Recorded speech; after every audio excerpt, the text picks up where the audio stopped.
প্রথম দেখায় মনে হতে পারে এটি কাঁচামাটির সড়ক, তবে এটি কোনো কাঁচামাটির সড়ক নয়। এটি জেলার গুরুত্বপূর্ণ উপজেলা সড়ক। এই উপজেলা সড়ক ব্যবহার করেন প্রতিনিয়ত হাজার হাজার মানুষ ও অসংখ্য ছোট বড় যানবাহন।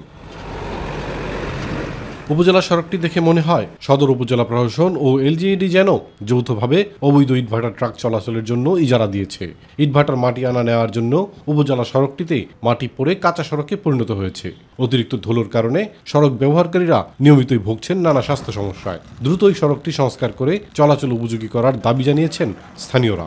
বাচ্চাদের মনে করেন যে এরকম ধুলাবালি নাকের মধ্যে তো যায় নিঃশ্বাসের সাথে, তাহলে সমস্যা হচ্ছে না। এটা রাস্তাতে গাড়ি চালাবে গেলে মনে হয় গাড়ি ভেঙে চুরে পড়ে যাবে, এরকম অবস্থা। গাড়ি যাত্রী নিয়ে চালানো যায় না, ধুলাবালি ওরে গাড়ি যাওয়ার সময়। আর তারপর একটা ট্রাক গেলে ফুল রাস্তা ব্লক হয়ে যায়, নাইমে সাইড দিয়ে হাইটে তারপরে পার হওয়া লাগে ভাই।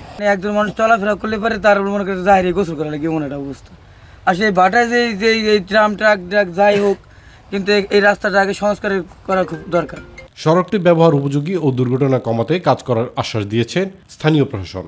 আমি এলাকার গণ্যমান্য ব্যক্তিদের সাথে এবং ওই ইউনিয়ন পরিষদের চেয়ারম্যানের সাথে যোগাযোগ করব। আমরা অবশ্যই আমাদের পক্ষ থেকে সর্বোচ্চটুকু চেষ্টা করব যে রাস্তা কতটুকু ক্লিন করা যায়। তবে কিছুটা দায়সার অবস্থায় স্থানীয় সরকার প্রকৌশল বিভাগ। সংস্কারের কোনো আশ্বাস না দিয়ে কিভাবে বর্তমান সড়কটির রক্ষণাবেক্ষণ করা যায় এ বিষয়ে স্থানীয় প্রশাসনের ভূমিকার কথা উল্লেখ করেছেন নির্বাহী প্রকৌশলী। আমরা হয়তো যে বাধা দিতে পারি, একদিন বা 2 দিন লোক দাঁড় করে ট্রাক এভাবে নিতে দেব না, কিন্তু তারা তো রাস্তা ব্যবহার তৈরি করা হয়েছে, ট্রাক অবশ্যই যাবে, কিন্তু যাবে যেটা লোড বহন করার ক্ষমতা সেই পরিমাণ নিল, মাটিটা সুন্দর ডিসিপ্লিন হতে নিল, তাইলে আমাদের রাস্তায় মাটি পড়বে না এবং দুর্ঘটনা ঘটবে না। দ্রুত সড়কটি সংস্কার করে জনগণের নিয়মিত যাতায়াতে সহযোগিতা করবে প্রশাসন, এমনটাই প্রত্যাশা স্থানীয়দের। ইলিয়াস কমল, মাই টিভি।